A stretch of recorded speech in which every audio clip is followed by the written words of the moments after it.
welcome back muli dito sa ating YouTube channel. Naway nasa mabuti po kayong kalagayan kasama ang inyong mga mahal sa buhay. At para naman sa mga subscribers natin na nasa ibayong dagat, nasa abroad, isang napakalaking sakripisyo ang ginawa upang may mabago ang kanilang buhay at buhay ng kanilang pamilya. Dasal ko po lagi ang inyong kaligtasan. Welcome po sa inyong lahat po. Welcome dito sa YouTube channel natin. For this vlog, pag-uusapan natin ang top 5 ng mga masuswerteng halaman na tutulong sa atin na mas dagdagan pa ang enerhiya, na mas makaakit pa ng maraming blessings.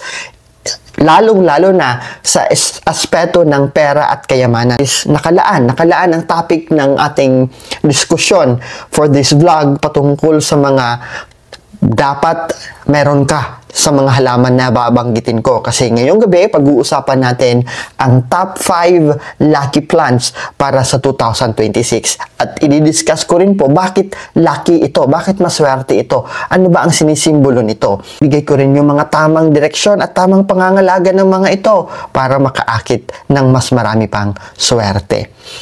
Dahil gusto natin sa 2026, gusto natin madagdagan sa aspeto ng pera o kayamanan ng buhay natin. Ang mga halaman na ibibigay ko on this vlog ay parang magnet of energy when it comes to wealth and money. Kaya naman, makikita mo ang mga ito sa mga malalaking tahanan. At mainam ang mga ito na ilagay sa inyong mga opisina o sa inyong mga negosyo. Kung gusto mong tumagal ang blessings pagdating sa aspeto ng pera at bumalik ng may malaking income, mas malaking increase compare sa last year. Nakakapagtaka, or maybe you have walked into an office, nakapasok ka na ng opisina o ng bahay ng mga mayayaman at successful sa kanilang buhay. It could be an entrepreneur, it could be a politician, it could be a profession. Sa profesyon mismo nila, umangat ang kanilang buhay. Ano ang bubungad sa inyo pagpasok mo sa kanilang mga tahanan?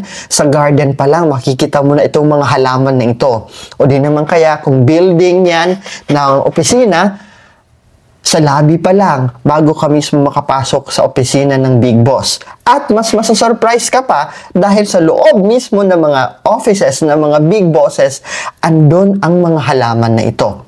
Itong mga halaman na ito ay may malaking role, may malaking parte because they regulate the flow of energy. They balance the space and they attract abundance. Uulitin ko, nire-regulate nila yung enerhiya na nasa loob. Ibiruin mo, negosyo yan, opisina yan, tahanan yan. May mga hindi pagkakasunduan, may mga awayan, may mga komplikadong desisyon na kailangan gawin. Siyempre, iba-iba ang enerhiya na nandyan. So, kailangan may magre-regulate ng energy. And a silent regulator ng enerhiya na ito, it could be kulang na enerhiya or excessive energy, the one that helps regulate the energy sa espasyo na yan ay ang mga halaman. At binabalanse rin ito ang lakas ng negative energy at mas kinokontrol nito. At mas lalong pinalalakas ang good energy kung saan ito'y nagiging sanhi para mas ma-attract yung tinatawag natin na abundance. Paano ba nakakaapekto sa buhay ng isang tao, sa tahanan ng isang negosyante, ng isang profesional, ang mga halaman na ito? Kaya naman, for tonight, para mas maakit natin ang yaman sa 2026, paghandaan natin, we still have enough time. And with the rainy seasons that we have, nako, maganda ang magparami ng mga halaman na ito para maging handa tayo. Kinakailangan malulusog ang mga halaman na babanggitin ko mamaya, okay? Ang pamamahala sa daloy ng pera sa ating buhay o tahanan ay hindi lamang usapin ng strategiya na kung anong dapat meron tayo, kundi pati na rin sa ating kapaligiran na pwedeng sumuporta o di naman kaya pwedeng humadlang sa mga plano natin sa buhay. At kung pwede mong buhayin ang enerhiya upang ikay magtagumpay, syempre, gustong-gusto nyo yun. May makakatulong sa atin na mga halaman. Kailangan nating unawain ang oportunidad na itong mga halaman ay ating pangalagaan. Sa iba, ginagawa lang itong dekorasyon, and others are just, wala lang. Nandito ang halaman na ito, malusog naman, ipapasok ko, i-arrange ko. Without the knowledge, without any information. At biglang naging maganda ang buhay because they are not aware, hindi nila alam. Kaya naman, mas mainam that I would suggest sa lahat ng nanonood sa akin ngayon, i-share nyo yung link ng live natin para yung mga kamag-anak nyo, mga kaibigan nyo na nasa malalayo, and they still have the chance na makahingi ng mga halaman sa mga kaibigan na mayroon nito, wag na kayong bumili, humingi lang kayo. Kasi may mga halaman na babanggitin ko that are very common. Okay, very common at nakikita nyo po sa paligid natin. At pwede kayo makahingi sa mga ka-church ninyo, sa mga kasama ninyo sa trabaho, kung marami sila ng klaseng halaman na ito. Una na dyan, na nasa listahan natin ay ang peace lily.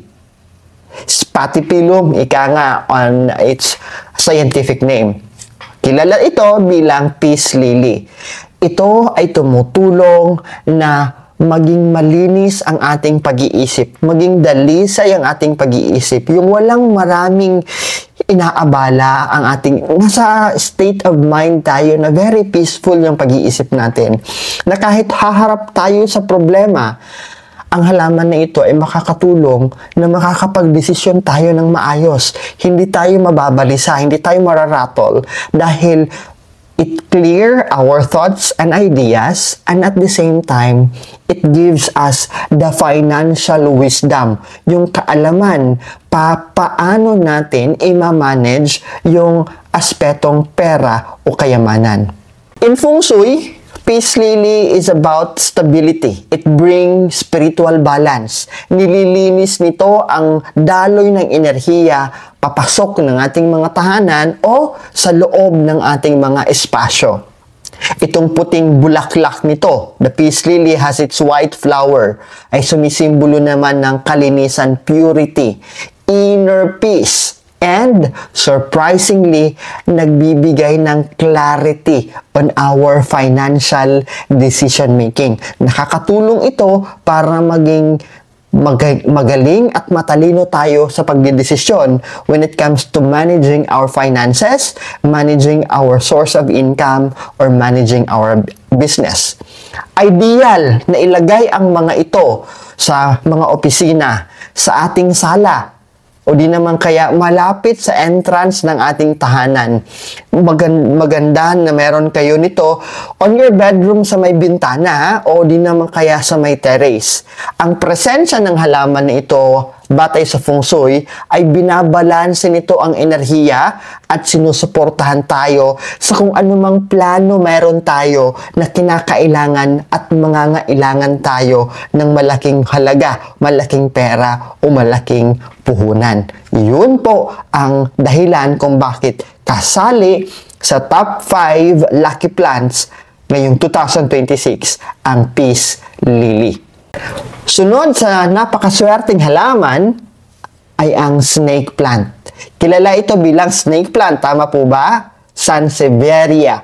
Ang Sansevieria, or tinatawag din itong mother-in-law tongue o dila ng ating mga hipag. Tama ba ako, hipag? Dila ng ating mga mother-in-law. Okay?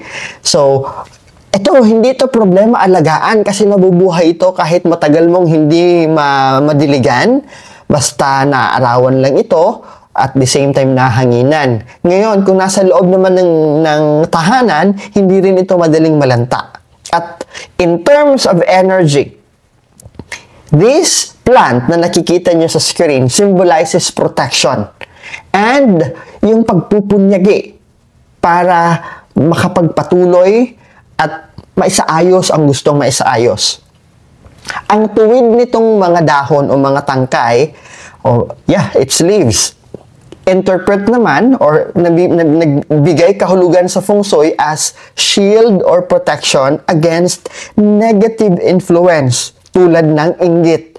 Kung alam mo na ikaw o ang pamilya ninyo ay very prone sa inggit, mas mainam na sa labas ng inyong bakuran, magtanim kayo ng marami nito. Kung opisina naman ito, at ikaw ay boss o pinagkakatiwalaan ng may-ari, mas mainam mayroon ka nito para iwas sa mga inggit. Okay?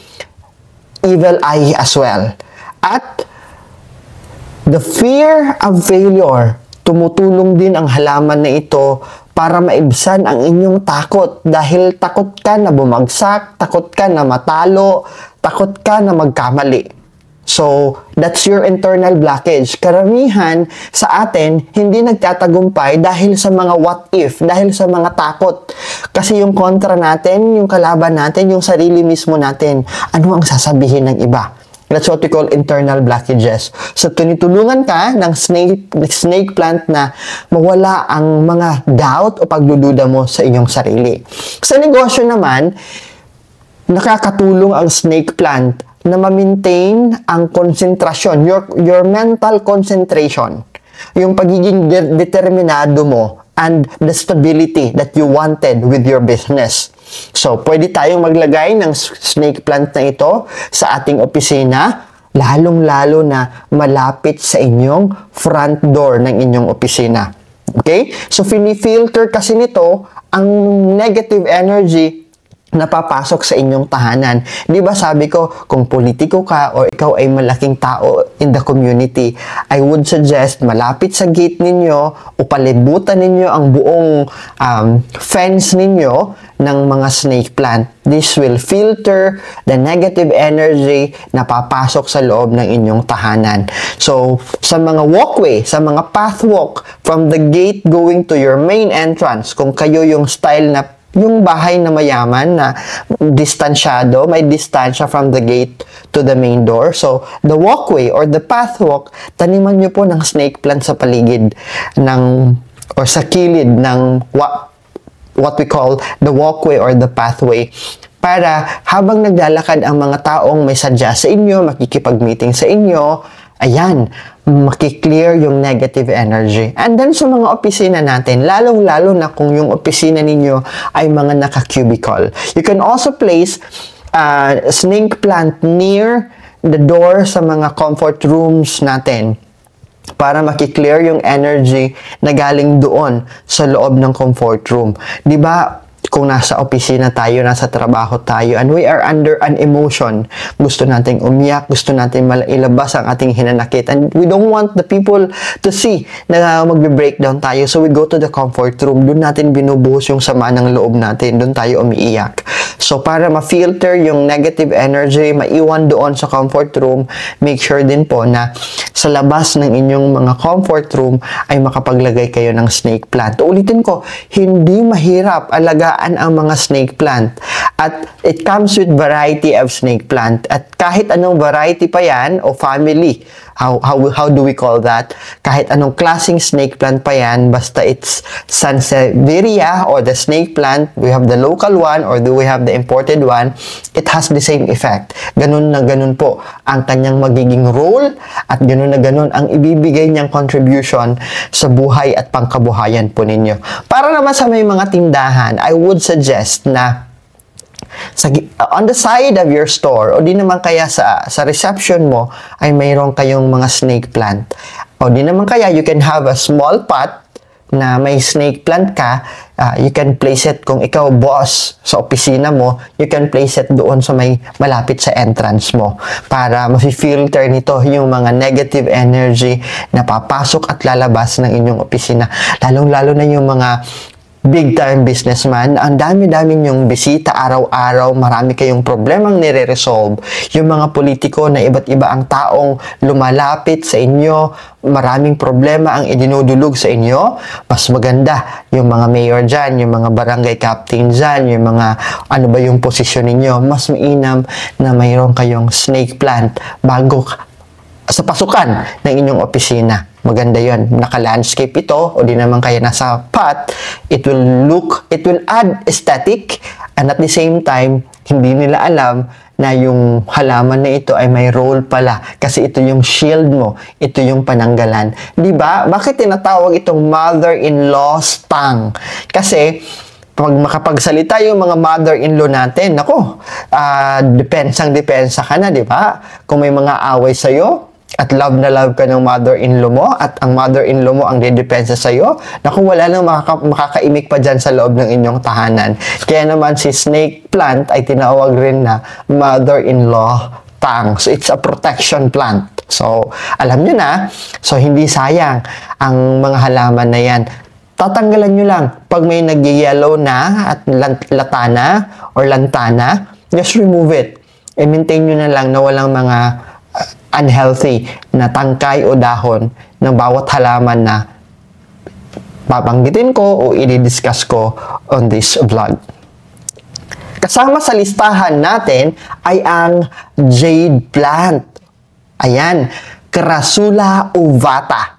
That's the scientific name or English name ng jade plant. Other people who's really into science and into plants, they are really familiar with Crassula ovata. But the common tao and the commoners, we know that this is jade plant. Probably, this is the most famous na tinatawag nating wealth plant. Okay? Tanim o halaman ng kayamanan. Pabilog yung oblong na pabilog yung hugis ng bawat dahon nito na nagsisimbolo o sumisimbolo ng pera o bilog na ginto na nagko-coincide din naman sa feng shui. Dahil sa feng shui, the dahon nito means accumulation of money, accumulation of wealth, papasok na pera, papasok na blessing. Another meaning nito is growth, paglago, and financial security. Ito yung kinakailangan natin because pabalikan natin yung mga previous vlog ko patungkol sa mga gabay ngayong bagong taon. Binanggit ko na, lalo-lalo na doon sa mga gagamitin ninyo para sa Prosperity Bowl. Binanggit ko sa live na yon that ang pinakamahirap on 2026 is the financial capital, the source of money. The cash flow will be very difficult. Magiging mahirap ang daloy at pasok ng pera. So if you wanted to have financial security, you can add on jade plant sa office mo, sa tindahan mo, sa negosyo mo o sa tahanan mo. Napakahalaga po napakatandaan ninyo kung saan nyo ilalagay ang halamang ito. Hindi kung saan-saan lang. For the jade plant, very particular dapat tayo sa direction o positioning ng halaman na ito.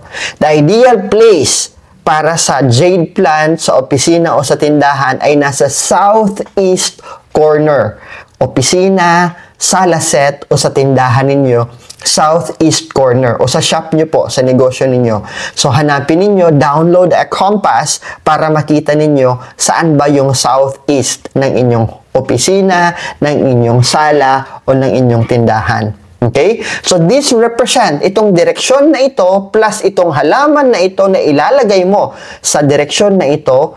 This represents that the area will be source of wealth and money according to feng shui.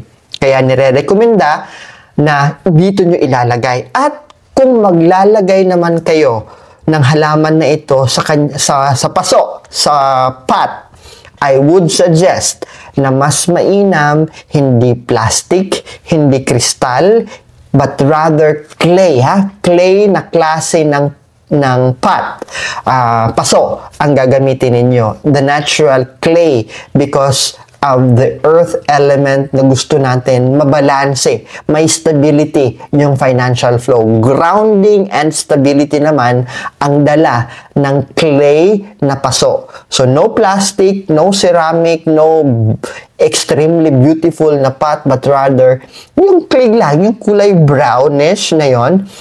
Okay na yon kasi yung what we are showcasing is not the pot, but what we are showcasing is the plant itself, because this jade plant is what we call the money tree or the financial plant, because this helps na maging masagana ang inyong financial flow. Yung daloy ng pera o kayamanan will be smooth and okay sa 2026. Palagi ko itong nababanggit na halaman, and even on my previous 2000, 2001, 2020, 2021, 2020, 2021, 22, 23, nabanggit ko ang halaman na ito. Ang susunod na halaman is very familiar in Feng Shui at gamit na gamit talaga in Feng Shui. And that's what we call the lucky bamboo. Itong lucky bamboo represents harmony, dalisay na pamumuhay, harmony that pays off, harmony that has result. Hindi lamang harmony na walang awayan, but harmony na may positibong resulta. Ito ang dala ng bamboo. Iconic plant na talagang has been with the Feng Shui books many years already. Its energy ay sumisimbolo ng paglago. Flexibility. Di ba sabi ko kahit anong lakas ng ulan o anong unos, talagang nagbabaw lang siya, nagbe-bend lang siya. And long-term progress. Kasi gusto natin na kung aangat, kung siswertehin tayo, hindi yung swerte ngayon, bukas malas ulit, o swerte ngayon, bukas wala ulit, nga ulit. Swerte ngayong buwan, susunod na buwan, wala. Tumatamlay na matamlay ang pasok ng pera. So you wanted to have the long-term progress. At yung numero ng mga tangkay o ng mga branches or per piece ng bamboo na yan ay may ibig sabihin. Ang 3 pirasong bamboo sticks represents good luck, while ang 5 naman represents magandang kalusugan. Yung 7 represents kayamanan. Yung 8 represents development, pag-usbong at paglago. While number 9 or 5 pirasong bamboo represents naman harmony, dalisay na pamumuhay, kontentong pamumuhay. Ang bamboo ay nagiging mas malusog kung ito'y sinusuportahan at nasa pot o nasa lalagyan kung saan mayroong mga bato-bato at may tubig. Itong mga bato-bato at tubig naman ay tumutulong sa Feng Shui bilang simbolo ng stability and fluidity. An ideal metaphor para sa, or an ideal match or formula para sa healthy na cash flow. Magandang daloy ng pera. Magandang pasok ng pera. Masaganang pasok at tuloy-tuloy na pagpasok ng pera. Ngayon, you can place this on your desk or near your entrance sa sala ninyo. For the top 5 luckiest plant na manghihikayat, hahatak at hihila ng swerte, lalong-lalo na sa aspeto ng pera at kayamanan. And we have ito, the photos. Golden creeper ang tawag ng iba nito. Sabi in scientific name ng photos is Epeprimnum aureum. That is the scientific name of photos. Hindi rin ito mahirap alagaan, ha? Tawag din dito ng ibang tao golden plant. Nung bata ako, sabi ng mama ko, naku, wag nyo nga apakan yung golden plant. So ako naman, nasa utak ko golden plant, kulay ginto yung halaman. Hindi naman kulay ginto yung halaman na ito. But what she is referring is this photos, golden plant.